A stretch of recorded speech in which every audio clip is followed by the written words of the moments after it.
Gavel, gavel.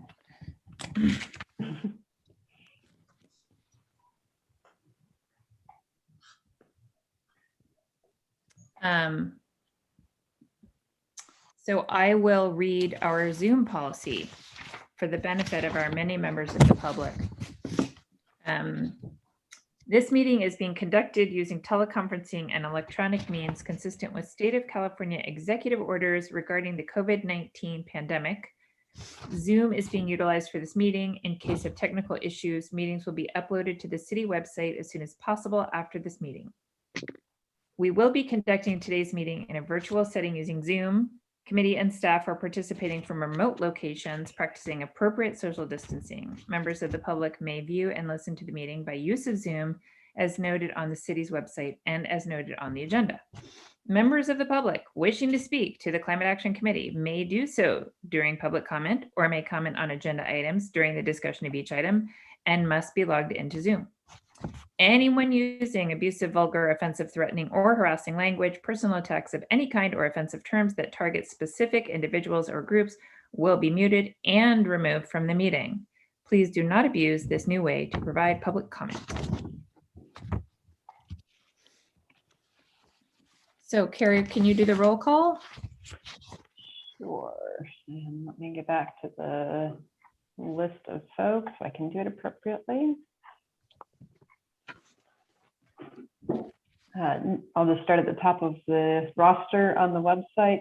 Gerald Glazer is absent. Alex Goodman is also absent. Dina Allen is absent. Joshua Samin. Yep. Kenna Lee. Here. Lisa Pierce. Here. Sarah Elliott. Here. Sonali Sikrand is absent. Woody Hastings is absent. Diana Rich. Present. Luke Lindenbush is absent today, and Sarah Gurney. I'm here. Okay. All right, so I brought an inspiration to share because the person I asked said no. And the reason for saying no is that it might be depressing for everyone to hear the true thoughts of that person. So I'm playing off that and sharing with you hopefully, if I can find it, an inspiration that I did for Pride Month in a work context, but regarding climate issues. So can you guys see that? Yes. So many of us who do this work, we have to fight with despair. It's kind of the devil that rides our backs, and we have to come up with new and creative ways all the time of dealing with the despair that can be induced by overexposing yourself to climate science. So the things that help me move through my despair when I get caught up ankle deep in it is all the times that I have been totally and completely wrong. So whenever I think, oh, we're never going to pull this off, I think, okay, I've been wrong before. So one of the times that I've been totally and completely wrong was that I truly believed, having grown up in Tennessee, I believed that a Black man named Barack Obama, I thought there was no way, never, ever, ever, that man could become the president of this nation. And I was proven wrong on November 4th, 2008. Likewise, I truly believed that gay marriage would never become legal in my lifetime. And I was proven wrong on June 26, 2015. I also believed that the Mississippi state flag would retain Confederate images for at least another 50 years. And I was proven wrong on January 11th of this year. And someone that I turn to regularly to help me through despair is Rebecca Solnit. So if you haven't read her, I highly recommend just almost anything she's written. And I like this quote: "Despair demands less of us. It's more predictable and in a sad way safer. Authentic hope requires clarity, seeing the troubles in this world, and imagination, seeing what might lie beyond these situations that are perhaps not inevitable and immutable." So that is my inspiration. And I have no intention of raising the bar that people would provide a PowerPoint. It just so happened I made that for something else, so decided to share it to you. So review of action items from the previous meeting. I had those pulled up and then I moved to something else. Let me find them And again. Kenna, Sarah has her hand up. Oh, yes, Sarah. Go ahead. You're muted. Sarah, you're muted. Great. We need a symbol or something that everybody does. Thank you for your help. So I'm just checking on our status. We have Kenna, Lisa, Joshua, Sarah, Elliott as members. Correct. That's 4 members, and Diana believes she's a voting member, and maybe I am or maybe not. So we have 2 people undetermined, and we have Jerry, Alex, Dina, Sonali, Woody, and Luke absent. Correct. Okay, so how do we get to a quorum? We So don't. We We moved don't me and do a Diana. quorum. We moved me and Diana over to a quorum. I mean, I'm just wanting to make a note of We our don't. attendance right now. Okay, We don't have a quorum today. So our Okay. intention in moving forward with the meeting is to conduct discussion with the people that are present. thank you. including Yeah, I'm glad to members- go on with that. Yeah, including members and non-members, and to make that discussion available via recording to other members of the committee and to the public, especially since Tanya is graciously here to share her expertise with us. And we have a very fast deadline for turning around the Civic Spark application. So we really cannot just decide that we're going to the beach and letting Carrie go to the beach this afternoon. I'm sorry, Carrie. All right, does that answer your concerns? Thank you.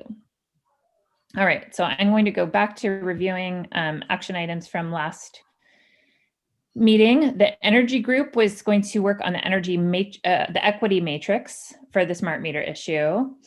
Kenna was supposed to compile survey results, and she did, and we'll present them as chair reports. And then Carrie was going to start the Civic Spark application, which she has very nimbly done.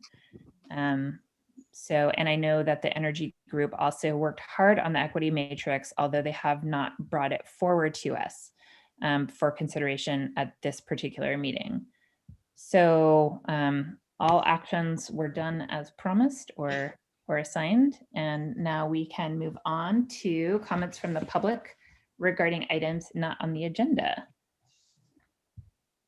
Do we have any comments from the public? Yes, Zeno. Hi, yeah, thanks for taking my comment. People probably saw over the weekend in the Press Democrat the news about collapse of the composting, local composting in the county, and there was a large article trying to analyze how that came about. And also the Press Democrat had an editorial. So I know that you guys, you're working with Zero Waste Group to kind of move ahead with the issue of methane emissions. There's a state regulation kind of coming up, some deadlines. But I want to kind of reinforce the Press Democrat editorial and make this a more explicit concern of the climate group. It's not just the transportation of the compost or the green material that is a concern, but also the availability of compost locally at affordable prices is central to any kind of restarting sequestration on agricultural land, yeah, which is kind of inoculated by compost.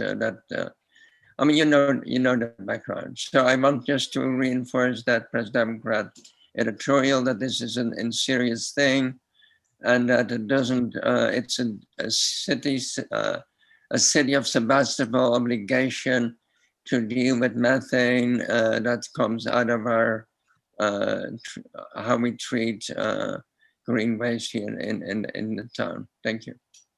Thank you, Zeno. We have one member of our sequestration working group present today. I don't know if you want to speak to that at all, or if we want to just say that Zero Waste is doing more active work on these issues than this particular committee is. Go ahead, Joshua. Yeah, just a basic response. Thanks, for pointing that out.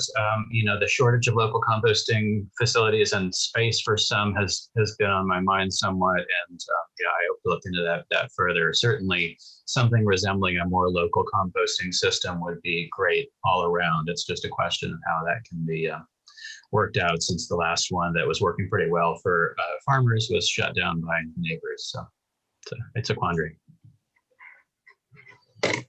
All right, Diana. Yeah, just a quick report out. I am the appointee to Zero Waste Sonoma, and without going into details, Zero Waste Sonoma is investigating other options for keeping compost within the county rather than out hauling it, which is what we've been doing now. So I think we can expect some more information coming up that hopefully will give us in-county options. Thank you. Perfect, thank you. All right, so do we have any statements of conflict of interest by anyone who believes they're voting on this committee? But we're not voting today, so I guess it doesn't even really matter. All right, so moving on to our regular agenda. The first item on our agenda is the Civic Spark Fellow application that we discussed at our last meeting, and I know Diana and Carrie and Tanya all have some information to provide for us. I believe we were going to start with you, Carrie. Sure, sorry about that. I was trying to find the mute button. Yeah, so we, Kenneth as the CAC rep, Diana, Sarah and I have all had a couple of meetings with Tanya to talk about the potential of doing a Civic Spark application to work with the Climate Action Committee.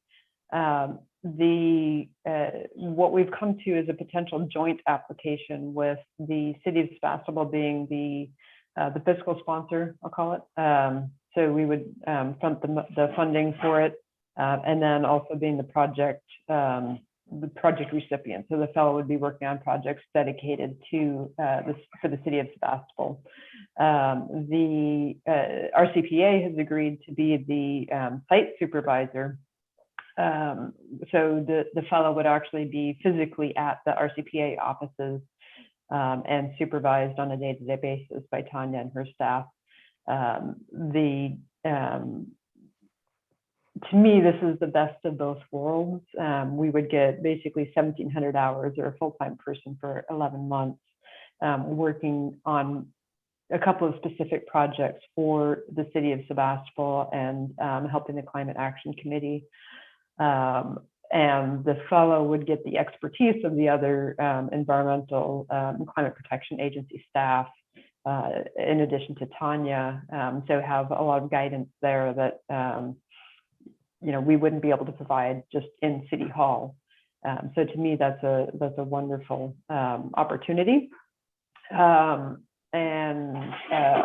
has spoken with the Civic Spark people a little bit and has some additional information about how the process works and what the requirements for the application are leading into today's discussion. So Tanya? Sure. So I think you covered a fair amount of it, but I'll just add in terms of the agreements that we would need to have in place, it basically would require so we do a joint application, and in that application, we would define the roles and responsibilities of the City of Sebastopol and the RCPA, and defining, as Carrie mentioned, the responsibilities that RCPA would be providing as part of the agreement. And then we'd submit that application, and if it were approved by the Civic Spark program, then the Civic Spark program would want to engage in a service agreement, they call it, with the City of Sebastopol, and that would define the funding that would be provided by the City of Sebastopol and any other roles or responsibilities related to that. And that would then go to the Sebastopol City Council for final review and approval. And then at the same time, the Civic Spark program would want to put a an agreement in place or an MOU between Civic Spark and the RCPA. Similarly, identifying what role and responsibilities the RCPA would have in this situation. And when I spoke with the Civic Spark program manager, she said that this type of arrangement is actually not, it's fairly common, because often organizations aren't able to host a fellow on their own, and they need a partner organization to support them in that process. And so I think it makes this application stronger, I think, that we have the partnership that we're proposing. The other thing I would add in terms of, in addition to the RCPA providing the expertise and supervision for the fellow, we can also help the city of Sebastopol better align its plans with the recently adopted Sonoma Climate Mobilization Strategy. So there's an opportunity there. And then lastly, we can certainly help connect the Civic Spark Fellow with other resources beyond the RCPA, since we are playing a coordination role across the county and have access and knowledge of projects that are being done elsewhere that might be helpful to the fellow. So we can also provide that role as well. So Carrie, was there anything else that you wanted me to cover in terms of the kind of background on the application? And I guess maybe one thing I would add is that we do need to define with some level of specificity the two projects that the city wants the fellow to take on. It's very important for the Civic Spark program, as they're evaluating our application, to understand what it is that the city would like the fellow to work on, and to be as specific with that as possible. So that's one of the things that we're working on, and of course want this committee's input into. Thanks, Tanya. Yeah, no, I think that's great. A couple other of the logistical sort of timeline issues. So after this committee talked about it at our last meeting, we also had the city council had a special meeting for its goals and priorities for this budget season. And it did, I believe Councilmember Gurney raised the Civic Spark possibility, as well as a potential second fellow to work with the Zero Waste Subcommittee. The council indicated at that meeting that they supported the Civic Spark. They didn't support two, but they did support the Civic Spark. That is not a firm commitment. The budget discussions are going to take place next Tuesday, June 15th, starting. And so that will be further discussed at that meeting. We also do have a letter of support that we are requesting the city council sign. So obviously that will be part and parcel with the budget discussion. The program does not require funding be committed prior to submitting an application. So it sort of works with their timeline, but obviously whatever happens on June 15th, next Tuesday, with the budget discussions by council will kind of determine ultimately whether or not there's funding available to this. It is $29,000, and it does need to, it's basically the payment, the city's payment for the fellows work. The rest of the funding comes from the AmeriCorps program and a variety of other sources, I believe, but it's primarily the AmeriCorps program. So the fiscal sponsorship contributes to that. So those of you who can join next Tuesday, obviously it would be great to, as part of the public comment for City Council, to hear from the public support for this. And additionally, the letter of support that's going forward to council, kind of explaining the program, explaining this process that we just outlined here, and also the potential projects. Thank you, Carrie. Diana, did you want to just review kind of council perspective? Yeah, from the perspective of council, this is a great opportunity to get some substantial support for the Climate Action Committee. This group is really focused on getting things done and is doing as much as it can. This particular Civic Spark Fellow could really dedicate substantial time to just, getting some primary projects done. I see it as a great opportunity for Climate Action Committee. I see absolutely no downside. We need to recognize that we are in the midst of a budget discussion. So no guarantee in terms of funding, but you got two city council people here who are very much in favor of getting this lined up so that we as a community can meet some of these goals that you as volunteer residents are doing so much to get done. I'm all Sarah. for it. Thank you. Sarah, you have your hand up? Yes, thank you. So from the regional perspective, that's my role here. I see this great opportunity that Tanya has offered us to work with the RCPA. It's a real handout. I don't know if you call that a lift up or a shaking hands or what exactly, but I think it's really important that Sebastopol, as one of the 10 members of the RCPA, step up and plug in and engage in this really important opportunity that Sebastopol ourselves can define. The ourselves are this committee recommending to the council what that next work might be. And we have a great opportunity. I mean, there's no downside to applying and a whole lot of upsides because of this collaborative thing that we can do. And that's taking from the ground, the citizens, the members of this committee, coalescing in a committee, recommending to the council and going to the next higher regional level. I'm very much excited about this whole idea, and I so appreciate the work of Carrie and Tanya and Kenna and Diana and the folks who are just like kind of dialing us in on this, because I think we just really need to ask the council for that letter of support and go on with the application.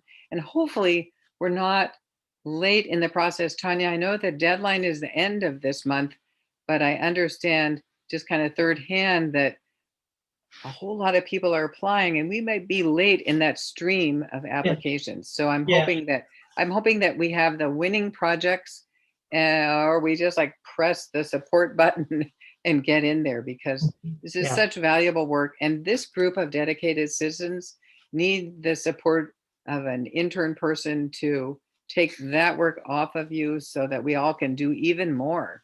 What do you think, Tanya, about deadlines here? Yeah, so you're correct, Sarah. The kind of the end, the final deadline is June 30th, and they have been accepting applications all along.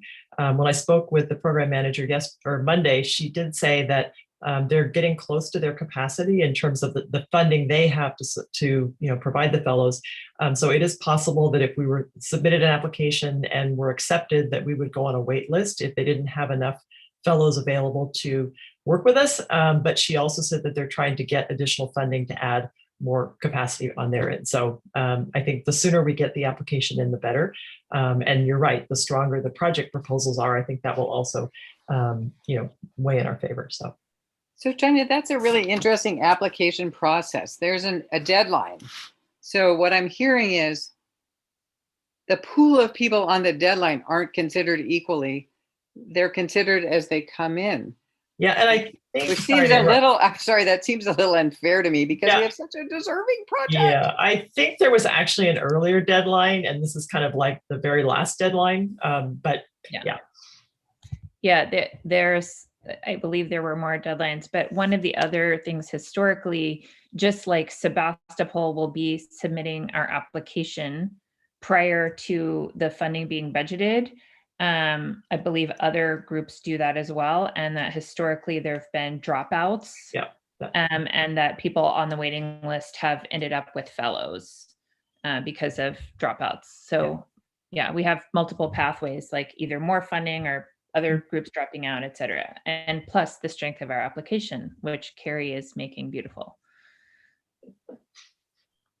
With help from Tanya and Kenna, because I think this will be a group effort, but yes, I think we can put together a strong application. So I'd really like to open this up and get questions and comments from members of the committee who have been less involved in kind of looking into this possibility. So Lisa, go ahead. Hi, it sounds great. I'm very excited about the possibilities here too. I guess my biggest question is, what would the projects be? And that's something that I heard some talk of that, but I'm just curious where that we are on that process. So that's one of the things that we wanted to discuss today and open up to the larger group to weigh in on. We definitely have some ideas, and I'm happy to throw those out if we want to kind of have a starting place, or just hear the ideas of the group and see how we come together. Do you want me to just say kind of what the initial thoughts are? Okay. So the small group of us meeting and trying to come up with, what would be the kind of high impact projects. One idea is to have, because this person needs to have deliverables that they are working on and that they produce. And one thing that we have been having trouble producing is a climate action plan. And we do not expect this fellow to have the expertise to create a climate action plan. But much like Petaluma did with deciding to put their climate action plan as part of into their general plan update process, but create a climate action framework, which is the document that Petaluma put out. Doing that, going through that process and really defining our targets, et cetera, and basing our framework on the mobilization strategy and seeing where we want to, how we want to use that tool in moving forward. So developing and writing up the climate action framework in collaboration, of course, with the committee and all the working groups would be kind of the primary project. And that could involve a lot of things. This list of ideas for possible work scope that I had sent out with the agenda were mostly from Dina. And that was prior to these discussions, but a lot of the stuff on that list could be part of creating that document. So data analysis, stakeholder engagement, looking at the resources and actions that we have, and even researching climate grants could all be part of building out that framework. So that would be project number 1, according to kind of our initial proposal here. And then project number 2 would be working on, and I think this was highly influenced by the fact that I sit in on the energy group meetings, much of which goes over my head, but I listen to what the amazing energy group is doing, and looking at doing a microgrid feasibility study for a pilot microgrid program in the town of Sebastopol for a small, either the high school or a small group of city buildings that would be part of a resilience adaptation,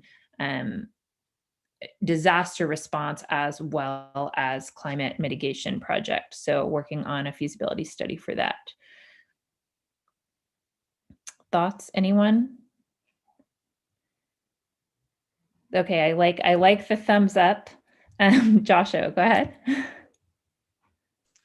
I'm sorry, were you looking for responses to that specific point, or are we back to general discussion? I'm all for whatever you want to say. I want to hear. Okay, great. Like most people, this sounds like a great possibility and a great opportunity. Just in the sense of due diligence, I'm interested in the city council representatives' impressions on the economic efficiency of it. If it's going to cost $30,000, do we feel that hiring a dedicated person for a year is a sort of a better option versus something like getting a part-time staff person or getting a grant writer or something like that? I understand that those cases would put potentially more work on the city than having a fellow. I'm not in a position to speak on how that works out for you all, but just saying, does this feel like a good use of funds, given that funds, I'm sure, are limited within the city budget? Yeah, Diana, did you want to? I saw your hand first, and then Sarah. Yeah. Sarah will contribute too. I think this is a perfect fit for us, to be honest. You go out and recruit for an employee, a part-time person, try to find the level of expertise that you need. There's delay. There's a question about finding the right fit, the expertise that we need. So in terms of having a person to focus on this work for this committee at this amount of money, I have no concerns. To the extent that the city council decides that allocation of $30,000 for the Civic Spark fellow can fit within our budget, I can't see a better way to get the expertise we need. And I have to say, part of the deal here is that this person will be hosted by our CPA and will have supervision from our CPA. So there's an inherent partnering and building on already existing expertise. So yeah, from a cost benefit analysis, I think it's a fabulous fit. Sarah? So I'm limited in what I could say because of the Brown Act. As the RCPA representative, I've already said, let's partner with Tanya and the RCPA and put this in and house with them and support. It's a budget item. And the budget is coming up June 15th. So if folks here are interested in the budget discussion, I have to be limited in what I say. Please come June 15th. All right, so, but just taking Diana's comments, and Carrie, feel free to weigh in too. It sounds to me like you're saying that even though $30,000 can do a lot of things, it's spending that amount of money on this many hours for a person with this much support and expert support is kind of a low cost way of getting that much work done. Is that, am I drawing the right conclusion there? And you might want to get Carrie's perspective on that because she's the one who otherwise would have this sort of work foisted in her direction if we don't have a Civic Spark fellow. Yeah, I can say if if the person were able to do these projects, if you had a consultant do it, because frankly, I don't have the staff to do. Barely managing this committee, which is I love this committee, but it certainly is a struggle time-wise, as you all know. But staffing issues aside, I think even if you were hired a consultant to do this work, it would be a much bigger fee. It would probably be 3 or 4 times the cost of the fellow program. So from that perspective, I think it's definitely value for money in that regard. And I think the fact that our CPA is kind of helping with the day-to-day management and direction for that person with their expertise. I have been involved with climate things, but I was not involved with the climate action plan that was developed by the RCPA. I didn't work for the city at that time. So I think their expertise, both in terms of a competitive application and partnership, but also a way of disseminating that expertise to the fellow and to the city of Sebastopol is a great opportunity. Any other thoughts, questions? One thing that I would like to put out there, we keep using the word housed. So when we're using the word housed in this context, it does not mean actually physically housed. It means professionally housed. So one thing that we could do as a committee to strengthen our application, we're not allowed to offer the fellow any financial reward beyond what they get as an AmeriCorps fellow, but we can offer housing if there were anyone or any resources that we know. Adding a housing opportunity to our application would certainly, I believe, strengthen it given the cost of housing in Sonoma County.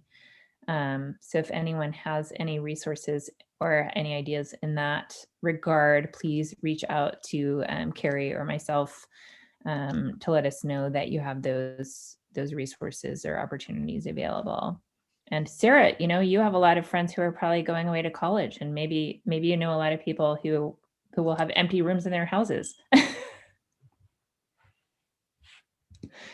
So that's one possibility of ways that we could strengthen the application. Otherwise, I think it's a very strong application. I would love to hear a little bit more from the group of whether you think those projects are the projects that we would want our fellow to do. silence. So silence denotes acquiescence, correct? Yes, Joshua, and then Diana. Well, just one more little comment is that, I've tried to pursue some research things on the side, and I understand that city staff is really overburdened. And so if this person can also field research questions between the committees and the working groups and sort of city staff and records and history, then I believe that that's a really good application of their time as well. If, I can send questions to the fellow instead of to Carrie, I think that lightens up the load all around. Yeah, and I think a lot of my belief, and correct me if I'm wrong, anyone, is that having the fellow working on the climate action framework really gives them quite a broad reach into the different working groups, and as a coordinating person between those groups and collecting the expertise that those groups are bringing forward from the community. And that they would be the kind of perfectly positioned to do those research pieces. And then we could stop bombarding Carrie with emails for a few months. Diana? I'm going to defer to Lisa. You're muted still. Sorry about that. So I imagine that if somebody's here for that length of time too, they might power through these things before they're done with their time, and we might have some more projects for them. So anyway, it just seems like we probably have more than that.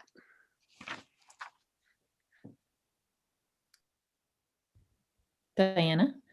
Yeah, I just want to reinforce what a great balance to propose projects would be, because you have the big policy idea of looking at, a climate action framework that would be an assessment of what we have already in place and, where we're going and how do we get there.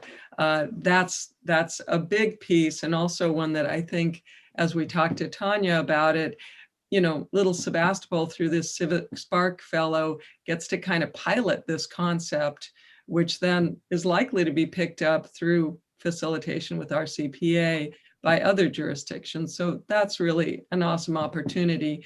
And then you get to the microgrid piece, and that's such a nice, specific, concrete project that's goal-oriented. Again, something that there's a lot of interest in and a lot of research already done. Woody's not here today, but the Climate Center has done a huge amount of foundational research on microgrids. So, we look at, there might be some partnerships that we could get in there through the Climate Center and others.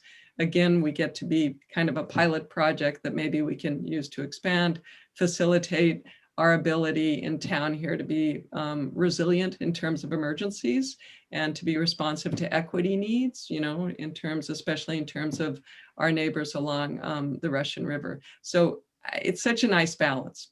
Just want to put a plug in there for it. Thanks. Sarah? No, I put my hand down. Oh, you put your hand down. I did. All right. Okay, I just can't help noting that, Jerry, you're particularly quiet today.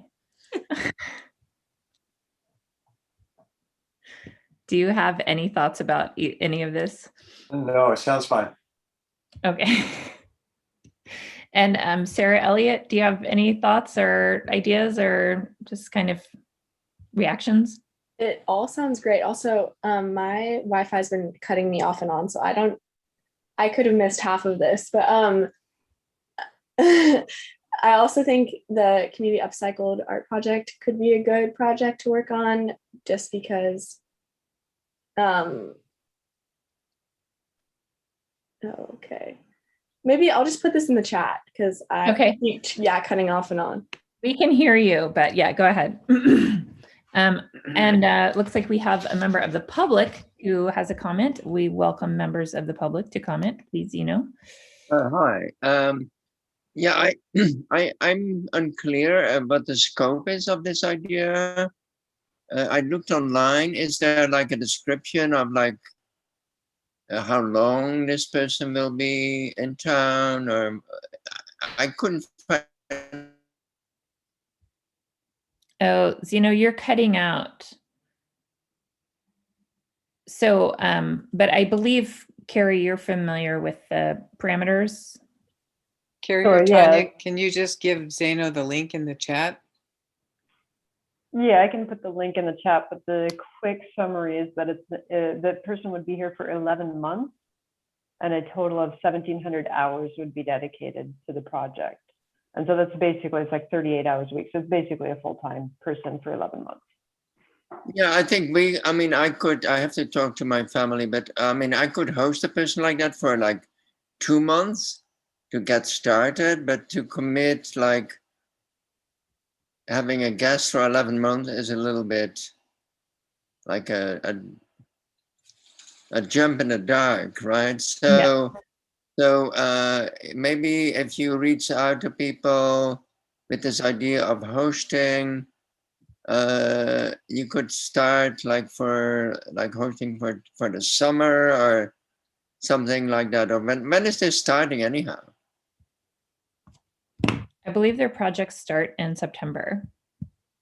Right. Yeah, So I believe that's what Tanya said. Yeah. yeah, maybe. So I would suggest that if you reach out for a host to kind of be very clear about what it would mean, and maybe ask for a host for like a month or two, rather than for people to have like a commitment of 11 months. Thank you. It's a good point. Thank you. All right. Unless someone else has something to say, I am under the impression that the group here is in favor of moving forward this application with the projects as described.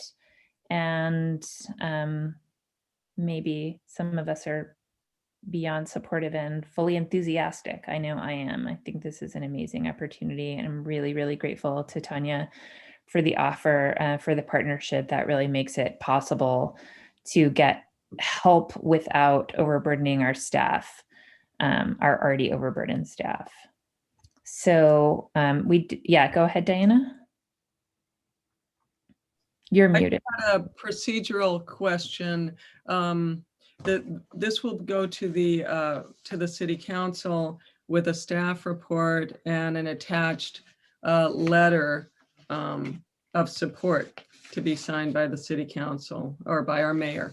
And Carrie has already drafted those two documents. Can we simply vote to support that that submission and leave the discretion for finalizing the staff report and the letter to Carrie with input from maybe the facilitators? Is that an acceptable procedural approach? So we didn't send out those documents. Those documents were not produced in time to be attachments to this meeting. My understanding, Carrie, please correct me if I'm wrong, is that because the committee actually already voted to support the application, we don't need another vote. But if you think it would be good for us to have another vote, we can, since we have a quorum. Since you do have a quorum, I think, so I already have in the staff report that this group voted at their last meeting, their meeting on the 26th, I believe it was, in favor of the Civic Spark application. That's already in the staff report. If you wanted to vote in support of the two projects, and express that as well, you can certainly do that, and I can just add that to the staff report. I think that would be great. And if anyone from this group can come next week, I know certainly we'll have Diana and Sarah are well informed about the project in terms of any questions. Yeah, Jerry? You're muted. I know I am. I had to get to the right screen. Just a question. So is the proposal that the climate action plan would become a chapter of the general plan, or is the standalone document referred to by the general plan? So that's not that's not what we're discussing right now. I mean, that's kind of.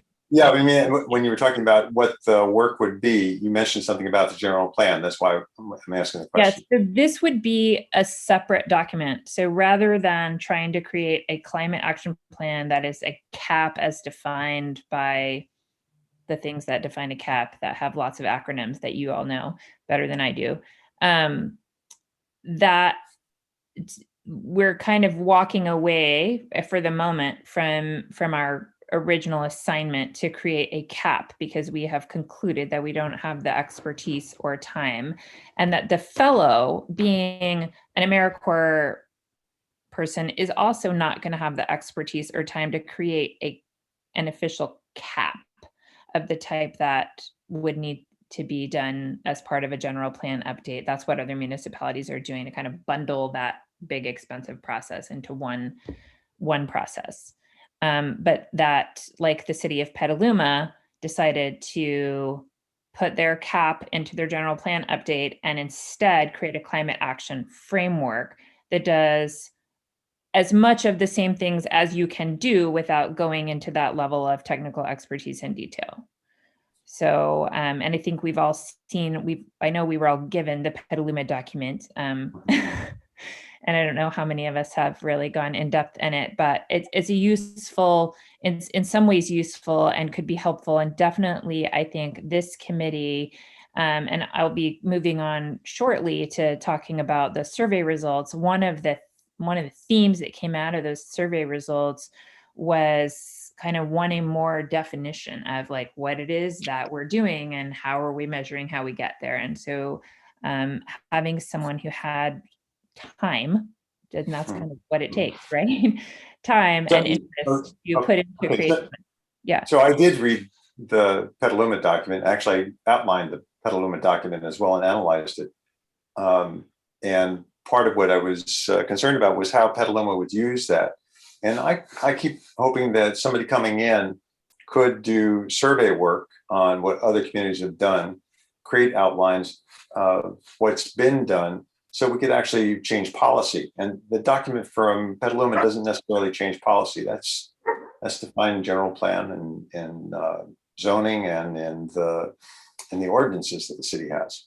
So it'd be better if we can use that person to collect the information that could allow us to start suggesting what policy changes would be in place, rather than just create a document like the Petaluma document. So our document doesn't have to mirror their document. It can be whatever we want it to be. And if policy is what we want it to be, then that's what we can do. I believe that our intention would be to have them start with the mobilization strategy and kind of go from there. But I see Tanya has a hand up, and I would love to recognize her to address this issue. So my understanding of the Petaluma framework is that it is being used to inform Petaluma's general plan update, and that they actually will have a cap-like section of their general plan, but they're using all of the great work that the committee did with community input to inform, to feed information into that process. So I think it is being used in a stronger way, perhaps, than just as a standalone document. It's helping to inform that next part of the process. So and my only concern was that the Sebastopol general plan was adopted, or the update was adopted in 2016. If you were following standard timing, will be around 2036 at the time that we update it again. So whatever work is done at this point either would be amendments to the general plan, if we decided that the council wanted to do amendments to the general plan, or it has to be policy at a different level. Sarah Gurney. Yeah, I'm sorry. Go ahead. The only thing I would address about the only thing I want to address about the general plan is, yes, the full update is, as Jerry said, likely a number of like a decade away.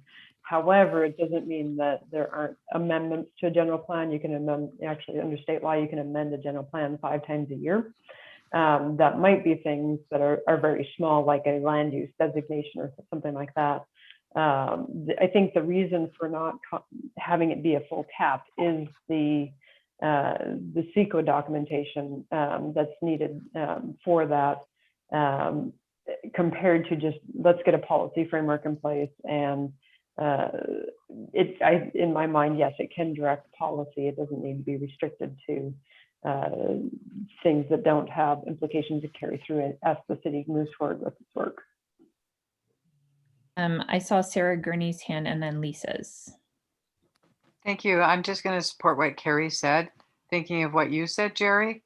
I don't want this group to limit its point of view based upon procedural timelines or parameters, because we all know that climate change and our response to climate change with our actions is much shorter than those statutory timelines. So I think we need to see that we can put together recommendations for policy changes, and we can put them to the council sooner than whatever statutory timeline might be.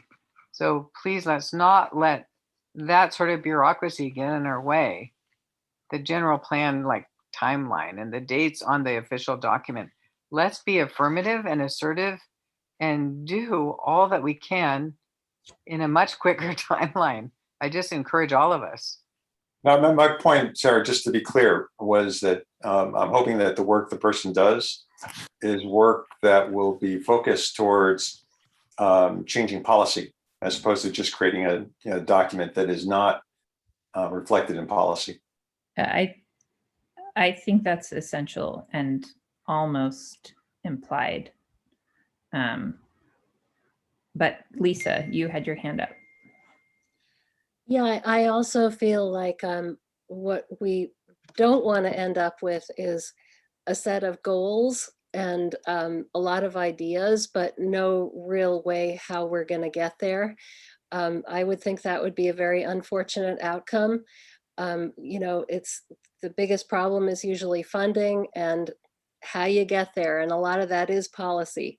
So I would hope that that would be the emphasis. Well, this fellow will be working for our committee. So they will be housed with RCPA, but their work will be for this committee and for the Sebastopol City Council. But so my understanding is that all of these concerns will be things that we will be actively talking to the fellow about, and that the fellow would be attending the working group meetings, et cetera, and kind of learning what the priorities of the group are, and then folding those into the document. Diana? I want to pick up Sarah Elliott's question in the chat, because I think it's, she also said she has a tiny house on her property, but Sarah Elliott has a question about how the Civic Spark Fellow is selected. And I think underlying that is a question for you, Tanya, about what level of involvement this committee might have, or the city council or some other element of the city in selecting the person for this position. Yeah, so my understanding, I have not done this process before myself, but my understanding from reading through the materials, and actually SCTA has had Civic Spark Fellows in the past, but we would have an opportunity to interview multiple fellows or potential candidates, and I would really like to have participation from Sebastopol in that process, so we could decide who should be on that interview team. I mean, we wouldn't want to make it too many people to be completely intimidating, but I think we definitely want to have representation from this committee as well as the RCPA in that process. So, Great question. Anyone else? Do we have? So, Carrie, my understanding is that at this point you're suggesting that it would be nice for us to have a motion of support for the. Tell me what you need. You're muted.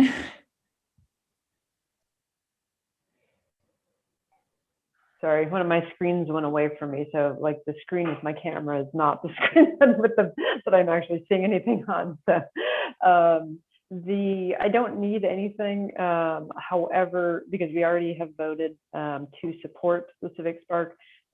However, if the committee wanted to vote and express support for the two projects, and so that was because we do need to put into the application two projects, and so the climate action framework and a pilot project, and I think it's written in the letter of support is something like a pilot project such as a microgrid pilot project.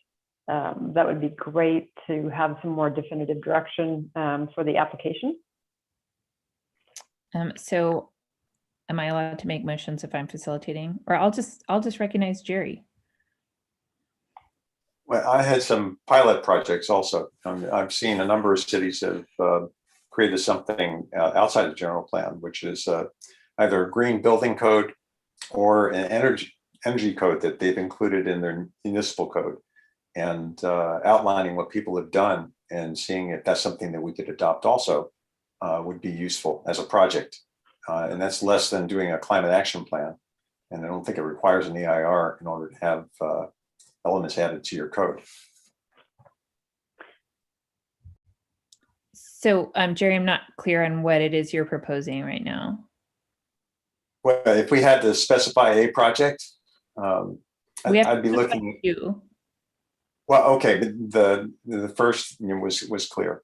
The second is a specific project, maybe outlining an energy code or outlining a green building code based on what other communities have done. Would be a good project and could have enough research and would have something tactile at the end that we could use. So, yeah, Diana?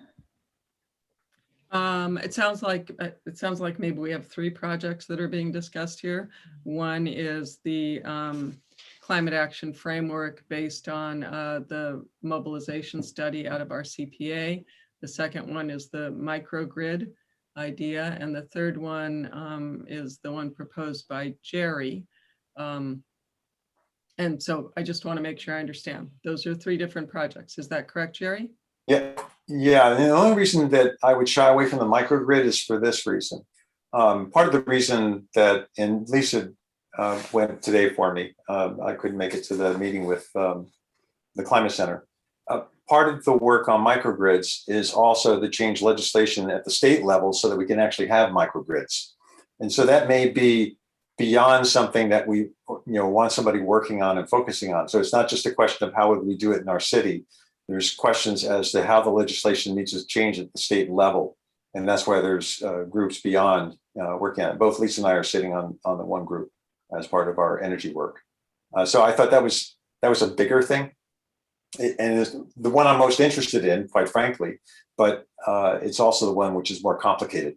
And that's why we had written it or proposed it as a feasibility study for a specific small pilot. So not trying to do like the neighborhood level or the crossing property lines, et cetera, but concentrating on single facilities or groups of facilities that are all on city property that are contiguous, so that we're not trying to tackle the bigger microgrid obstacles, but still adding an element of adaptation and disaster preparedness into our application. So that was kind of the thinking behind that, was to make it a little bit more of a resilience to our particular disasters and have some adaptation elements explicitly in the application. And I was looking for something that they could look at, that they'd be successful at. And given Cordell's response to us when we reviewed microgrids with him and the study work that they did for the city and his attitude about it, I was a little hesitant about that as being the project for somebody coming in for 11 months. You can be successful at doing a feasibility study even if the result of the study is it's not feasible. Great if we had something with a feasibility study that was feasible that we could then implement. So I don't know, Lisa, you're very engaged in these issues. I'd love to hear what you have to say. Well, I do share Jerry's concerns that perhaps there's a lot of obstacles right now to microgrids, but on the other hand, there is also some money possibly coming for developing these kind of resiliency projects. And if we could actually be more prepared as a community for applying for these types of funds, that would be great. But it may not be something that's going to happen right away. Laying some groundwork, maybe. Yeah, that was some of the thinking too, is that we're not kind of caught off unprepared when funds do become available. Sonali? Hi, sorry I'm late. Have we discussed what it would look like to have funding for a grant writer just to be able to pursue these options when it comes? We have not explicitly discussed that today, except in the context of the Civic Spark program being a subsidized program and therefore being a lot less expensive than hiring a grant writer. Does that, I think that's the discussion that's been had so far.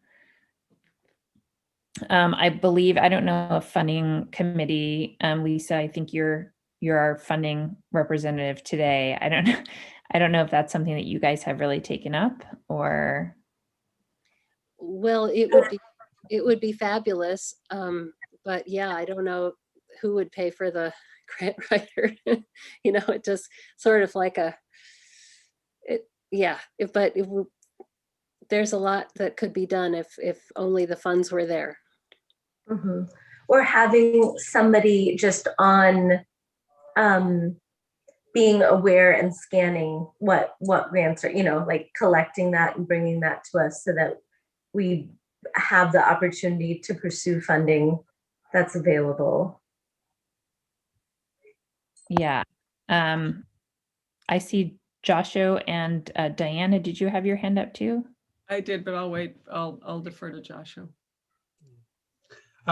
Thanks. I'm just more on the facilitation front, noticing that we're running out of time for the overall meeting and wondering if we could perhaps say that we have basically approved the Civic Spark process for this week, and that perhaps we can review some of these details a little later and get to some of the other items.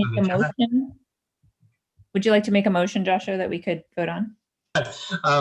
I guess I would like to make a motion that we approve, Carrie and Kenna and Diana and the folks who are already working on the application to go ahead and finish through the application under the terms that we have more or less discussed, and trust in their judgment to get it in on time. That we can certainly look at the specific project details again a little later, but I would like to just sort of, move on from this for today and say that we all would like to have the Civic Spark thing work out. Is that reasonable? Diana? Yeah, I think unfortunately, with the timing the way it is, we probably need to get this application, whatever this committee is going to do regarding this application. We probably need to get that done today. Tanya can weigh in on that, but I think we're in limited time. So what I would propose is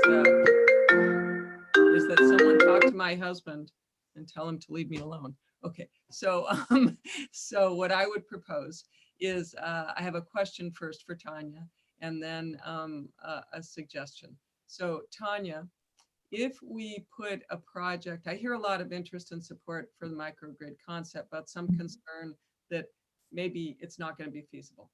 If we put in the project the climate action framework as the first project and the microgrid as the second project, do you think there's room within that, if it's approved, for us to reassess in some way that second project? Could we minimize the second project, maximize the first, and find within that first project, because within that first project, the climate action framework, I could see a bunch of mini projects coming out of that. So is there a way for us to be flexible if we want to change our minds, kind of? Yeah, I think so. And actually, I should have added something to the process. After we submit the application, the Civic Spark program will set up a phone interview or maybe a Zoom call with us to talk through the application. And so that could be an opportunity as well for us to certainly clarify any questions they have about the projects, and also to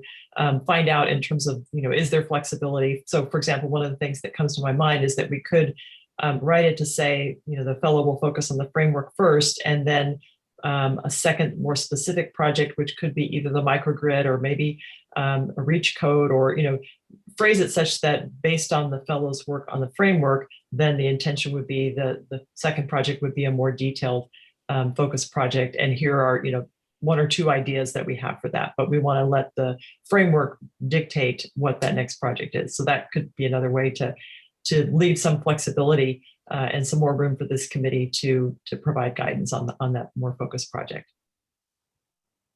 Carrie, That's- would you need any additional? I'm just wondering how that changes the way the proposal is written. I understand, Joshua, that you're trying to get some closure here. So there's a motion out there. I don't know if there was a second. There was not a second yet.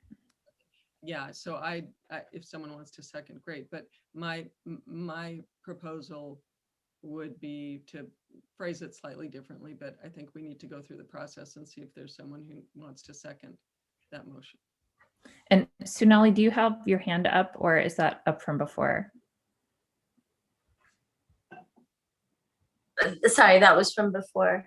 Okay. Does anyone second Joshua's motion, or I'll Lisa? second it. Okay. Yeah. So just to reiterate that motion, it is to move, allow this is to support the Civic Spark application moving forward with the two projects as described, and potentially letting Carrie, myself, Diana, and Sarah adjust wording as needed to make the application as strong as possible. Is that am I getting that right, Joshua? So I believe we would probably include that flexibility of language in our final application around project number 2. So do all in favor of the motion, please raise your hands. I see Sarah, there might be discussion. Sarah Gurney. Oh, sorry, Sarah, did you have? I did, but I think you're moving on. Oh, well, you can if you want. Do you want to say something? Yes, I would say, let's look at our timeline. The council is meeting next week. So I would encourage this committee to be assertive and supportive and instructive to the council on its recommendation, because otherwise, I don't know, we may miss a deadline or be lame in our application. Let's be really clear about support and trust that the details will work themselves out. I think that's actually the motion as it was captured by Kenna. Yeah, so all in favor of the motion, please raise your hands. Sarah Gurney, you've turned off your camera, so if you are raising your hand, we cannot see it.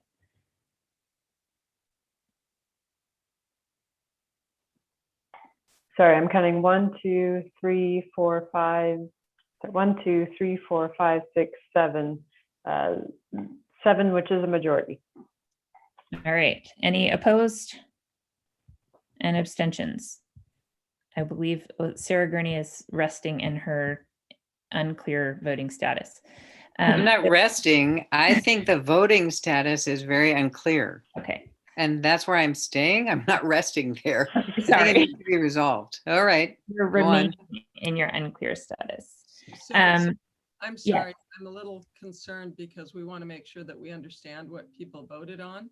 And honestly, Joshua's motion was slightly different from the way that you phrased it, Kenna. So I want to make sure that everyone understands that the vote here was in support of the two projects that were described, but allowing the modifications to the extent necessary. I was voting on the restatements. Okay. All right. So everyone voted on that. Is that correct? Because that was different from what Joshua originally said. I mean, okay, fine. Joshua, do you want? It's fine. I Okay, don't. think we're okay, looking- I think we can move on. Good. So we are, as Joshua noted, coming to the end of our lovely time together today.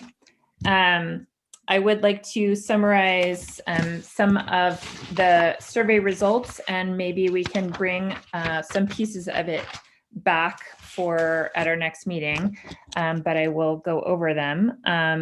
The terms, the strong preference for terms of this group was 2 years.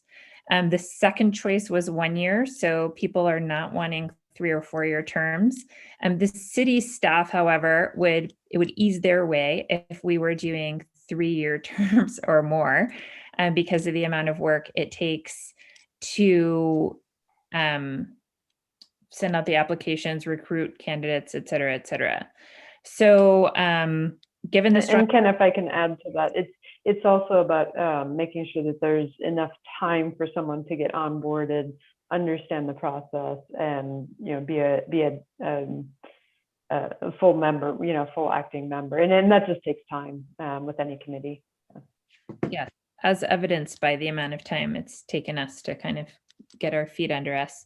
So we will discuss more. I will bring this to Carrie and see if she has a proposal for how we can move forward as a committee right now. It's possible that the longer terms may be more acceptable to people who know they're signing up for them. And there was some discussion of doing like staggered terms. So we may want to allow the people who want shorter terms to sunset out and be replaced or be reappointed to a 3-year term. But we'll bring that back to the group, just knowing that overall the preference was for 2 years. And the youth terms will be 1 year. The consent calendar question, 70% of the committee was in favor of instituting a consent calendar. And one of the things that I think would be helpful to us to know about having a consent calendar is that we would need to do our homework. So read the things that we are sent before the meeting, especially things that are on the consent calendar, will usually be things that we have discussed in the past and bring forward. But that will be something that we may, the chair group may be starting to use as tools for things that we believe are generally supported by the group. Then in terms of our committee, our working groups, that was an interesting area to see like who thinks they're in charge of groups, which is almost no one. And one of the things that came out in the energy group last meeting, I believe, was that we had asked people at the beginning to set up the initial working group meeting. And then I believe a lot of the working groups kind of defaulted into a mode of that person was therefore in charge of the working group, but those people didn't always feel in charge. So given how few people identified themselves as in charge of a working group or being the primary organizer of a working group, it would be really helpful if people in their working, if each of you going to your working group meetings can have a discussion in your working groups about, hey, who's our main person here in terms of being responsible for reporting back, being responsible for scheduling, et cetera. And would that person be willing for their name to be listed on the city website as the contact person for that working group? And that would be really useful information for the working groups to bring back to the full committee. Other than that, there's some themes, very strong themes of visibility, people wanting the group to become more visible through our website and other forms of visibility to reach out to the community. So I am hoping to talk to Alex. So this is an action item for me, is to reach out to Alex, who did self-identify as in charge of the education outreach group, and see how much that group is able and willing to take on in terms of visibility, and then strategizing for elements that that group does not feel able to take on. And then the other strong theme that came forward was action. People feeling unclear about A, what it is that we have done, and B, how to move forward a project. So those are really good kind of gaps in understanding that have emerged from the survey, and I think will be a great thing for us to address at upcoming meetings. Really try to hone down on, okay, so your working group has a project, what is the process? For instance, the energy group has brought forward ideas, and then we're like, well, you didn't do the equity matrix. So, we brought it to the committee and then sent it back to the working group, rather than having said, you haven't done your equity matrix yet. We'll put this on the agenda once you've done it. So just cleaning up our processes that way and defining them and laying it out so that all of you know how to get your great ideas into kind of through the process of the committee to get the support that we really, I think, all have for each other's projects. It's just we're kind of getting caught up in process issues. So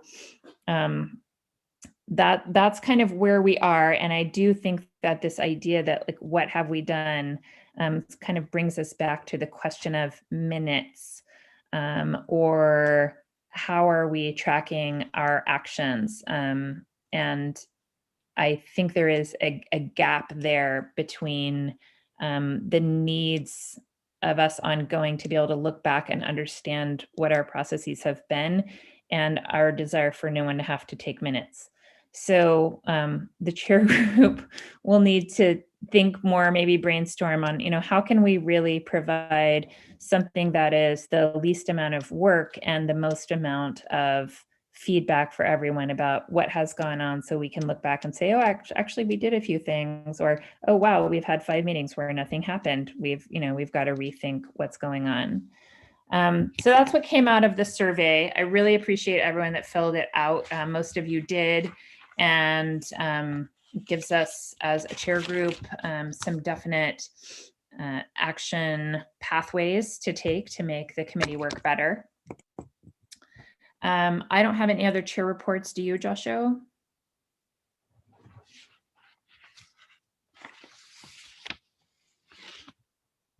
No? Okay. Sorry, I didn't see. My glasses are not serving me very well today. So we have 5 minutes, unfortunately, but I really appreciate the full discussion of the Civic Spark, given the tight timeline that we're on. Are there any, Lisa, I would love to recognize you and anyone else that has a quick report out from a working group that feels like they have something timely to say today. Lisa, go ahead, and then Joshua. I just want to thank you for doing the survey. I think that's really useful stuff, and I just appreciate it very much. Thank you. Joshua?